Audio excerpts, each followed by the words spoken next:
ይስጥልኝ የመጠለያ ፖድካስት ቤተሰቦቻችን እንደምን ሰንብታችኋል? ከቤት ጋር ተያይዞ ያሉ የተለያዩ ሀሳቦችን እያነሳን ከእናንተ ጋር ቆይታ የምናደርግበት ፕሮግራም ነው ተጀምሯል።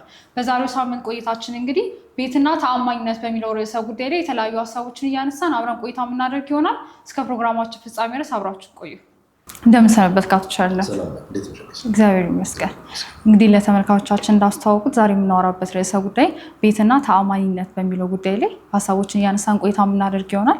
እንደ መግቢያ እንዲሆነን እንግዲህ የመኖሪያ አቅርቦት ላይ የሚሰሩ የተለያዩ ተቋማቶች አሉ በሀገራችን እና ከእነሱ ጋር ተያይዞ ተአማኝነቱ እንዴት ይገለጻል?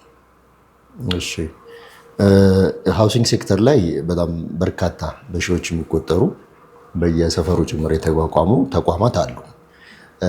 የጋራ ቤት በጋራ ለመገንባት ደግሞ የሚሰሩ ማህበራት አሉ። ግለሰቦች ነጋዴዎችም አሉ። በሶል የሚሰሩ ፒኤልሲዎች አሉ። አክሲዮን ማህበር አለ። በእንደዚህ አይነት መንገዱ ያው ተደራጅተው የሚሰሩ የሚንቀሳቀሱ ሌሎች በተቋማት ስር ደግሞ የታቀፉ አሉ። በመንግስት ተቋማትም በግል ተቋማትም ስር ሆነው ለዛው የሚንቀሳቀሱ አሉና ከሁሉም ጋር በተገናኘ የሚነሳ የተአማኒነት ጥያቄ አለ። ተአማኒነት ጥያቄው እንዲመጣ የሚያደርጉት ግን በጣም በርካታ ምክንያቶች ይኖራሉ። አብዛኛው ሰው በባለፈው ታሪክ ወይም ደግሞ ከዚህ በፊት በሰማው ባየው ወይም በተነገረው የሚገምታቸው ብዙ ነገሮች እንዳሉ ሆኖ ደግሞ በተግባርም እየሆኑ አሁንም እየሆኑ ያሉ ነገሮች አሉ። ከነሱ ውስጥ የመጀመሪያው ቤቱን አስረክባለሁ ባለበት ጊዜ ማስረከብ አለመቻል ነው። በጣም በርካታ ምክንያቶች ለዚህ ሊደረደሩ ይችላሉ። ሁሉም ምክንያቶች የውጭ ላይሆኑ ይችላሉ። አንዳንድ የውስጥ የአመራር ችግር፣ የአፈጻጸም ችግር ተጨምረውበት የሚፈጠሩ ጉዳዮች አሉ። ከመዘግየቱ ጋር ተያይዞ ከመዘግየቱ ጋር ብቻም ደግሞ ሳይሆን ከቤት ጥራት ጋርም በተገናኘ እንደዚሁ የሚታየውና በተግባር ተገንብቶ ሲጠናቀቅ የሚሆነው የተለያየ የሚሆንበትም ሁኔታ ይኖራል። ይህም የፕሮፊት መርጅኑን ለማብዛት በሚል ብዙ ጊዜ የሚደረግ ነገር ነው።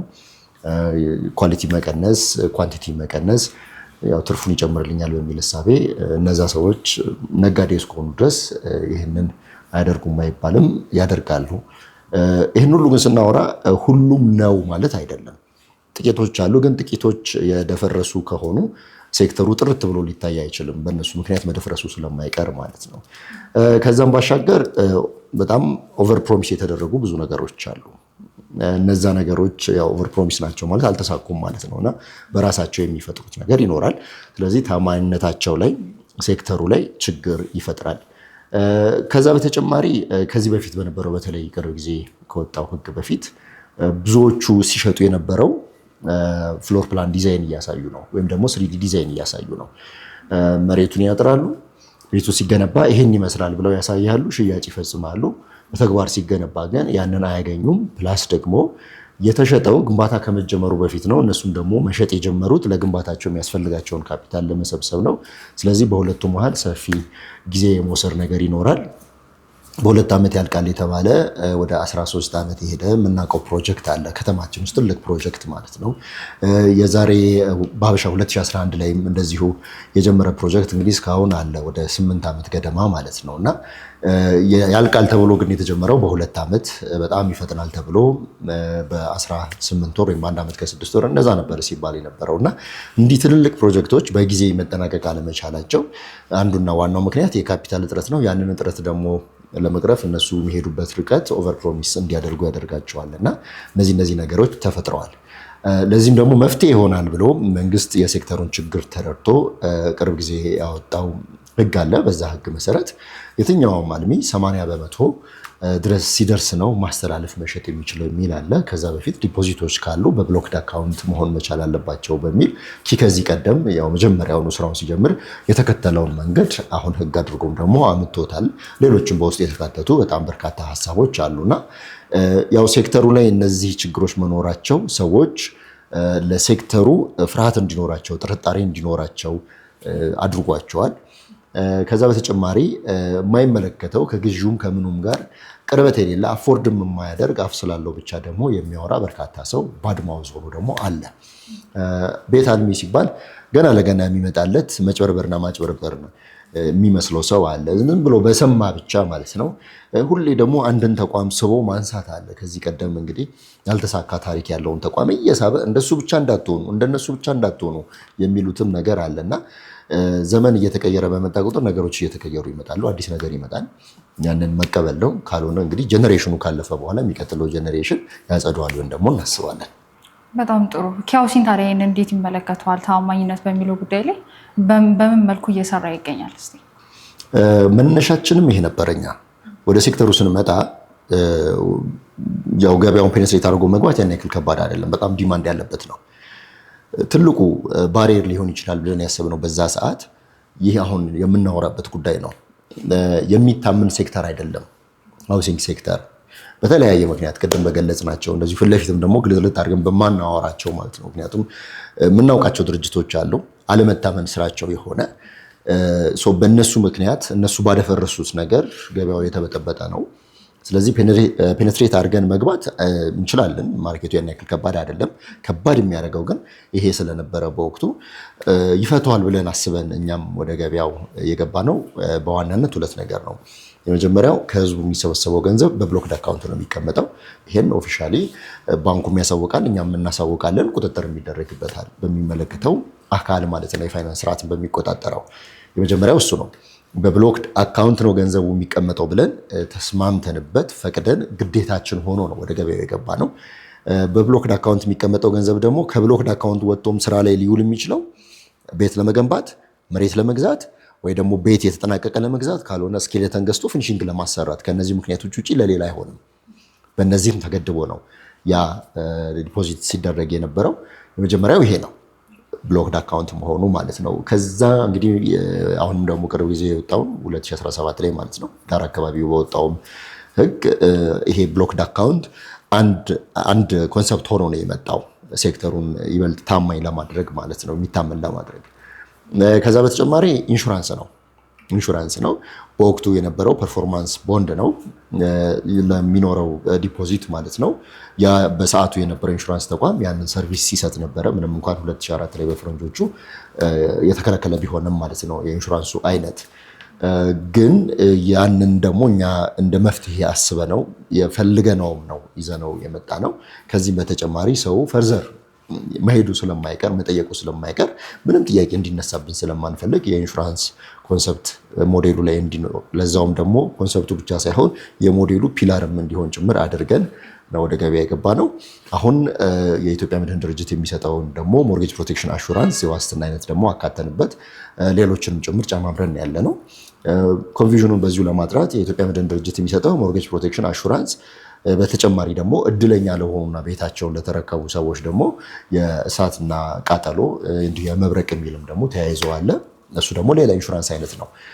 ግን የትኛውም ተመዝጋቢ በግድ መግባት ያለበት የሞርጌጅ ፕሮቴክሽን አሹራንስ ደግሞ አንደኛው ዋናው ነው። ተጨማሪ ያኛው የኢንሹራንስ አይነት ፐርፎርማንስ ቦንዱ እንግዲህ ከ2004 ጀምሮ ተግባራዊ መሆን የለበትም ከተባለ በኋላ ያው ወቅቱ ይታወቃል። 2017 መጋቢት ላይ ደግሞ አብሮን የሚሰራ ድርጅት በሊኩዴተርነት እሱን አስተዋውቀናል። በእምነት የሚባል ማለት ነው። በእምነት ሊኩዴተርም እንደዚሁ ለማህበረሰቡ በእምነት ሊኩዴተር የተቋቋመበትን ዓላማ አገልግሎት የሚሰጥ ድርጅት ሆኖ ደግሞ እየሰራ ነው። ይህ ማህበረሰብ ወይም ደግሞ የኛ ተመዝጋቢ ማለት ነው ማህበረሰቡ ኢንኬዝ የሆነ ነገር ሀፕን ቢያደርግ ገንዘቡን ወይ በገንዘብነት ባንክ ተቀምጦ ካልሆነም ንብረት ላይ ውሎ ነው የሚያገኘው። አስፈላጊውን ሂደት ፕሮሰስ የሚያደርግ ነው የሚሆነው ማለት ነው በእምነት ሊኩዴተር እና በሶስቱ አጥረን ነው ታማኝነትን ለመፍጠር እየሰራን ያለ ነው። ከዛ በተጨማሪ እንዲሁ በአሰራር ከምናደርገው በላይ ደግሞ የምንሰራውን ስራ በግልጽ በማሳየት ትራንስፓረንሲን እንደ አንድና ዋና ስትራቴጂ መጠቀም። ለብዙ ነገራችን ትራንስፓረንሲ ስትራቴጂ ነው። ለማርኬቲንጉ ስትራቴጂ ነው። ከማርኬቲንግ በኋላም ላለው ነገር ስትራቴጂ ነው እና የምንሰራውን እያንዳንዱ የምናከናውነውን ነገር ግልጽ ማድረግ አንደኛው መንገዳችን ነው። የትኛውም የኪ ተመዝጋቢ ቢሆንም ያልሆነም ኪ ስለሚሰራው ስራ ስለሚሄድበት መንገድ ስለ እያንዳንዱ የሚመለከተውን የመንግስት ተቋም ቢጠይቅ እኛ የምናውቀውን ያክል ያውቃል። ከዛም አልፎ ተርፎ እኛም ጋር ቢመጣ አስፈላጊውን ነገር ማየት ይችላል። ሰነዶችን ጭምር በቀላሉ አገላብጦ መረዳት የሚችልበት አሰራር ነው እየዘረጋ ነው። ይህን ያክል ትራንስፓረንት መሆን ያስፈለገው ያው ሴክተሩ ላይ የእምነት ችግር ስላለ ነው ያለ ማለት ነው። ያው እንግዲህ ሴክተሩ በጣም ሴንሲቲቭ ሴክተር ነው። በአንዳንድ ሰዎች በተፈጠሩ ስህተቶች ብቻ ሁሉንም ሰው አንድ አድርጎ የመመልከት ነገር አለ በሀገራችን እና ስፔሻሊ ትራንስፓረንሲ ብላ የገለጽከው ነገር አይ ቲንክ በጣም ኢምፖርታንት እንደሆነ አስባለሁ። እስቲ ከዚህ ሀሳብ ጋር ተያይዞ የኪ ሃውሲንግ ከስተመሮችን እና ኪ ሃውሲንግ ራሱ ያለው ግንኙነት ምን ይመስላል የሚለውን ነገር ብናወራ መልካም ነው ብዬ አስባለሁ። እንዴት ነው የከስተመር ሎያሊቲ ሬት ውስጥ እንዴት ይገለጻል? ኪና ደንበኛው ኪ መጀመሪያ ወደ ማርኬት ሲገባ የተከተለው ስትራቴጂ አለ። ከዛ በኋላ በርከት ያሉ ቁጥሮችን በተለይ በመጀመሪያው ዙር ወደ 15000 የሚሆኑ ተመዝጋቢዎችን ካፈራም በኋላ ያው ከዛም በፊት የነበረ ስትራቴጂ ነው፣ ግን በይበልጥ መሆን አለበት በሚል ወይም አፊሊየት ማርኬቲንግ ስትራቴጂ አሊያም ሪፈራል የሚባለውን ለመተግበር ሁሉንም ተመዝጋቢዎቻችንን አምባሳደርን ያደረግነው አምኖ ተቀብሎ አምባሳደርነት ድርሻውን የተወጣ በርካታ ሰው አለ። የተጠቀመ በርካታ ሰው አለ። በሺዎች የሚቆጠሩ አፊሊየቶች አሉ በዚህ ሰዓት ከተመዝጋቢዎቻችን መሀል ማለት ነው። ይህን ያነሳውበት ምክንያት እኛና ደንበኞቻችን ያለን ግንኙነት ኪ ከተመሰረተ በኋላ ባለቤትነቱ ወይም ሲመሰረት መጀመሪያ የነበሩት ሼርሆልደሮች ጥቂት የሆኑ እንጂ ስራውን ከጀመረ በኋላ የህዝብ ነው የሆነው። ስለዚህ በህዝብ ለህዝብ የሚሰራ አይነት አሰራር ነው ያለው። መልሶ የራሱ ተመዝጋቢ የራሱን ድርጅት አምባሳደር ሆኖ እንዲጠብቅ በእያንዳንዱ መድረክ መልእክት አለን። በየሳምንቱ በምናወራውም ይህንኑ እናበረታታለን። ፕሮግራምም ዘርግተን እየሰራንበት ነው የምንገኘው። ከዚህ በፊትም እንደዛው ነበረ። ኪ ደንበኞቹን እንደ ተመዝጋቢ እንደ ቤት ፈላጊ የቤት ችግር ኖሮባቸው ሌላ አማራጭ አጥተው እሱ ጋር እንደመጡ ሳይሆን የሚቆጥረው እንደ አምባሳደር እሱን ወክለው ሌላ ቦታ ላይ ስለ ኪ ሊናገሩ የሚችሉ ስለ ኪ ሊመሰክሩ የሚችሉ ኪ ሊታደጉ የሚችሉ አድርጎ ነው የሚያስበው። እንዲህ ደንበኞቻችንም እንዲህ ናቸው ብለን ነው እኛም ደግሞ የምናምነው ማለት ነው። ከዛ ባሻገር ከደንበኞቻችን ጋር የምንገናኝበት በርካታ መንገዶች አሉ። የመጀመሪያው በአካል ሲመጡ በሚመለከተው ቲም መስተንግዶ ያገኛሉ። ሁሉም በአካል አይመጣም። በጣም በርካታ ደንበኛ ነው ያለው። በመላ ኢትዮጵያ የኪ ተመዝጋቢ አለ፣ በየመስሪያ ቤቱ አለ። ሰፊ ነው የኪ ተመዝጋቢ ያለበት ቦታ። ስለዚህ እነሱም ደግሞ ባሉበት ቦታ አገልግሎት ማግኘት እንዲችሉ ጥሪ ማዕከል አለን። ለነባር ደንበኞች ብቻ የለየ ነው። ከዚህ በፊት የነበሩን ስልክ ቁጥሮች 27 ቤቶች እና 188 ቤት የነበረው የማርኬቲንግ ስራ የምንሰራበት አዲስ ደንበኛ የምናናገርበት የነበረ ነው። ነገር ግን የደንበኛው መጠን ልክ 19000 ሲያልፍ እሱን ሙሉ ለሙሉ ለነባር ደንበኞች አድርገን ለአዲስ ደንበኛ ሌላ 67 ቤቶችን ነው የዘረዘር ነው። በዛም ቢደውሉ ነባሮችን ስቲል እያስተናገድን ነው ያለ ነው። በእንዲህ አይነት መንገድ በኮል ሴንተራችን ከደንበኞቻችን ጋር ግንኙነት ይኖረናል። ሲደውሉ እናስተናግዳቸዋለን ማለት ነው። ከዛ ባሻገር እነሱ ሳይመጡ ባሉበት ቦታ ደግሞ የምናስተናግድበት አሰራር አለን።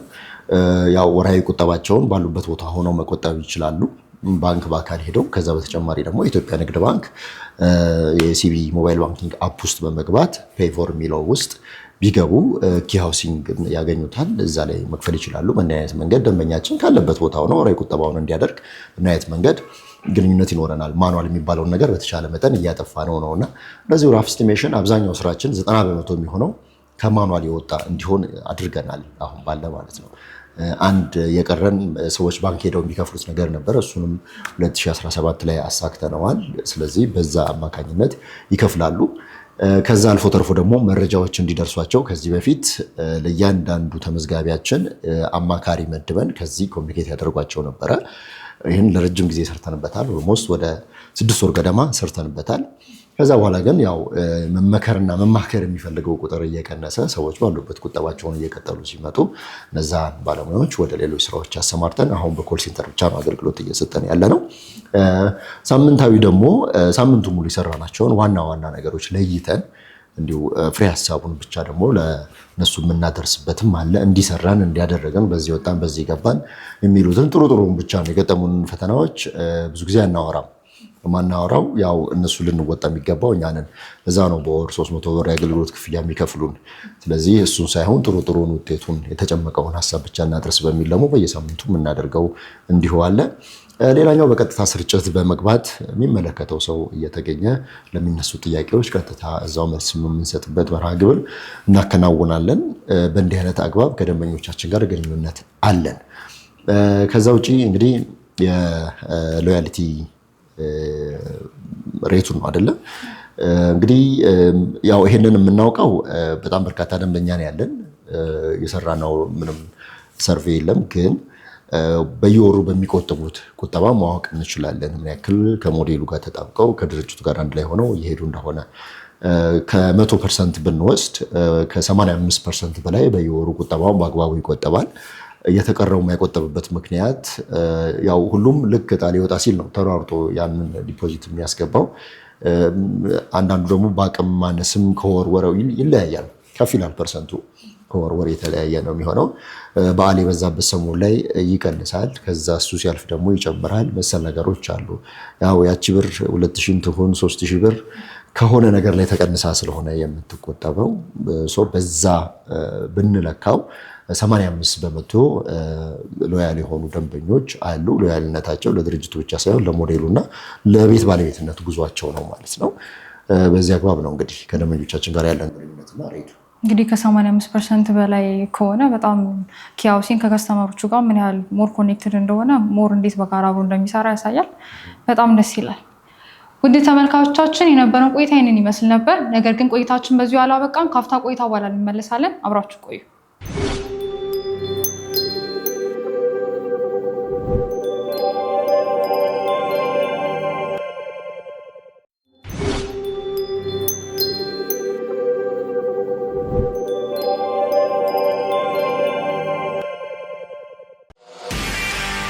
እንኳን ደስ አላችሁ፣ እንኳን ደስ አለን። ኪያ ሃውሲንግ ፋይናንስ ሶሉሽን ጥቅምት 22 ቀን 2018 ዓ.ም ባከናወነው መርሃ ግብር በ83,000 ብር ቅድመ ክፍያና ከ2,000 ብር በሚጀምር ወርሃዊ ቁጠባ የቤት ባለቤት ለመሆን ለተመዘገቡ እድለኞቹ ቤቶቹን አስረክቧል። ያው ቁልፉን ተረክቤያለሁ። በጣም ደስተኛ ነኝ። የሁለት ልጆች እናት ነኝ። ልጆቼም እንኳን ደስ አላቸው። በጣም አመሰግናለሁ። እውነት በጣም ደስ ብሎኛል። እጅግ በጣም ደስ ብሎኛል። ከጠበቅኩት በላይ ነው ማለት ቤት በጣም አስቸጋሪ ነው። በዚህ ሰዓት ማግኘት ይከብዳል። ስለዚህ በጣም ደስ ያለኝ። እናንተም የዚህ ዕድል ተጠቃሚ ለመሆን ለመጨረሻ ጊዜ እየተደረገ በሚገኘው ምዝገባ በ83,000 ብር ቅድመ ክፍያ በመመዝገብና በወር ከ2,000 ብር ጀምሮ መቆጠብ ከቻላችሁ የቤት ባለቤት መሆን ትችላላችሁ። ኪያ ሃውሲንግ ቀላል ነው። ኪያ ሃውሲንግ ቀላል ነው። ኪያ ሃውሲንግ ቀላል ነው።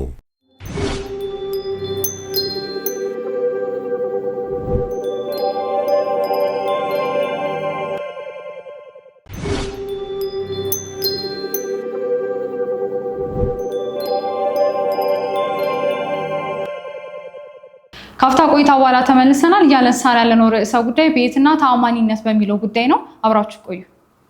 እሺ እንግዲህ ወደ ማገባደጃ እየተጠጋን ነው የሚገኘው። እንግዲህ ኪያ ሃውሲንግ ከከስተመሮች ጋር ያለውን ግንኙነት እያነሳን ቆይታ አድርገን ነበር እና እስቲ እንዴት ነው ከከስተመር የሚመጣውን ሀሳብና አስተያየት እንዴት ይቀበላል ኪያ ሃውሲንግ? በተሰጠው ደግሞ አስተያየት መሰረት ደግሞ ማሻሻል ያለበትን ነገር በምን መልኩ እየሰራ ይገኛል? ደንበኛው ቅድም ባልኩሽ መንገድ ውስጥ ከኛ ጋር ይገናኛል። እኛውም በዛው መንገድ እናገኘዋለን። ዋን ዌይ የሆነ ኮሚኒኬሽን አለን ከኛ ለደንበኛው። ምሳሌ በቴሌግራም ቻናላችን ፖስት የምናደርገው ነገር ዋን ዌይ ሊሆን ይችላል። ፌስቡክ ላይ ግን ያንን ሀሳብ ይዘን ሄደን ፖስት ስናደርግ ኮሜንት መስጫው ክፍት ነው። እዛ ስር የሚሰጡትን ሀሳቦች፣ አስተያየቶች በጨዋነት በስነ ስርዓት ምንም የሆነ ሀሳቡ አይነት አይደለም፣ መንገዱ ላይ ነው የምናተኩረው። የሚሰጡትን ሀሳቦች እያየን እንዲህ ነው እንዴ እያለን እየተረዳን ስትራቴጂያችን ላይ፣ ታክቲካችን ላይ፣ ጉዞዎችን ላይ እንደ ግብአት እንጠቀመዋለን። ማህበራዊ ሚዲያ ላይ በእንዲህ አይነት መንገድ ነው፣ ቲክቶክም ሌሎችንም ጨምሮ ማለት ነው። ከዛ ባሻገር እንግዲህ ከደንበኞቻችን ጋር ቅድም እንዳልኩሽ የመደብናቸው ባለሙያዎች ነበሩ። ከነዛ ባለሙያዎች ጋር በሚኖራቸው ንግግር ያው እያንዳንዱ ባለሙያ የሆነ ቁጥር ነው የሚይዘው ደንበኛ። ስለዚህ ከዛ ደንበኛ ጋር ያለውን ንግግር ይጽፋል፣ የተሰጠውን አስተያየት ሪማርኮችን ያስቀምጣል። በዛ መሰረት ከደንበኛችን ጋር ግንኙነት እናደርጋለን። ሌላኛው እዚሁ በአካል ይመጡና የሚሰማቸውን የሚፈልጉትን መስተንግዶም ጭምር ማለት ነው በማመልከቻ ሀሳባቸውን በወረቀት ይገልጹልናል። እንደ ማኔጅመንት ውይይት ተደርጎበት ውሳኔ የሚያስፈልገው ከሆነ ውሳኔ እየተሰጠው እንዲህ ይቀጥላል። ከዛ ባሻገርም ደግሞ አልፎ አንዳንድ ገፋ ያሉ የተለዩ ኬዞች ደግሞ ሲኖሩ በአካልም እኛው ጋርም ገብቶ የምናወራቸው ሰዎች ይኖራሉ። በይበልጥ ይህንን ስራ ለመስራት የምንመርጠው እኛ ቁጭ ብለን ሰዎችን እያናገርን መዋል አይደለም። ትልቁ ስራችን መሆን ያለበት ፕሮጀክቱ ላይ ያተኩረን በፍጥነት ቤቶቹ ተገንብተው ተጠናቀው የሚተላለፉበት ነገር ላይ ነው። ግን እየመጣ ከሆነ ደግሞ የምናስተናግድበት ሁኔታም አለ ማለት ነው እና በዚህ አግባብ ደንበኞች የሚሰጡትን አስተያየት እንቀበላለን፣ ለስራችን ግብዓት አድርገን እንጠቀመዋለን። ይሄን ያለን በጣም ደስ ይላል። እንግዲህ እንደው የቀረ ሀሳብ ካለ በዚህ ጉዳይ ላይ እንደማጠቃለያ የምትለው ነገር ካለ ድርጅት ጥሩ። እንግዲህ እመኑኝ አይባልም፣ ያው ዘመኑ እንደዛ ስላልሆነ ማለት ነው። ያው ድርጅት ሊታመን የሚችለው በአሰራሩ በዘረጋው ሲስተም ነው። ስለዚህ የዘረጋውን ሲስተም ፈትሹ፣ የሚሰራበትና አሰራር እስካስፈለገው ጥግ ድረስ ሄዳችሁ ተመልከቱ፣ በራሳችሁ መንገድ በርብሩ፣ ተረዱ፣ ዘንድ እምነቱን ፍጠሩ። እኛ በአንድ መንገድ ነው ደንበኞች ላይ እምነት ልንፈጠር የምንፈልገው፣ በስራ በውጤት ፕሮግረስ እናሳያለን። ፕሮግረስን በጣም ኢንጆይ እናደርጋለን። ከምንም በላይ ደግሞ ውጤት ገበያው ላይ ለውጥ ያመጣል ብለን ስለምናስብ እሱ ላይ እናተኩራለን። በጣም አመሰግናለሁ ስለነበረን ቆይታ። ውድ ተመልካቾቻችን የነበረን ቆይታ ይህንን ይመስል ነበረ። በቀጣይ ሳምንት በአዲስ ሀሳብ ከእናንተ ጋር ቆይታ የምናደርግ ይሆናል። እስከዛው ቸር ሰንብቱ። ሳምንታዊ አዳዲስ መረጃ እንዲደርሶ የደውል ምልክት መጫን እንዳይረሱ፣ ሰብስክራይብ በማድረግ ቤተሰብ ይሁኑ።